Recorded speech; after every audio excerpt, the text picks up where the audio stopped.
আমার ম্যাক্সিমাম কাস্টমারের ডিমান্ড থাকে যে আমার ইচ্ছা মতো ডিজাইন করতাম, বাট ডিজাইনটা সুন্দর হইতো। তো এই ব্লাউজটা কাজ করার আগেও আমার কাস্টমারের ডিমান্ড হইলো যে আমার যা খুশি ইচ্ছা আমি আঁকতাম, কিন্তু এটা সুন্দর হইতো।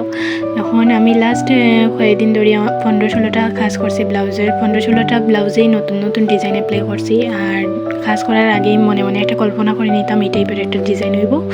তো এবার ব্লাউজ কাজ করার আগে আমার মাথায় কিচ্ছু আর না, এখন আমি তো মনে মনে একটা টেনশন করাম, মনে হয় আমার স্টক শেষ হয়ে গেছে, এখন কীরকম ডিজাইন করা যায় কীরকম করা যায় এরকম ভাবতে ভাবতে ভাবছি যে পুরানা যেটা বার করছি ওগুলার মধ্যে কোনো একটা দিলাম। কিন্তু পরে রং তুলে নিয়ে যখন বইছি তারপরে অটোমেটিক এই ডিজাইনটা গলার কাজটা আগে করছি, তারপরে অটোমেটিক এই ডিজাইনটা মাথাতে আইছে, তারপরে এই ডিজাইনটা অ্যাপ্লাই করলাম।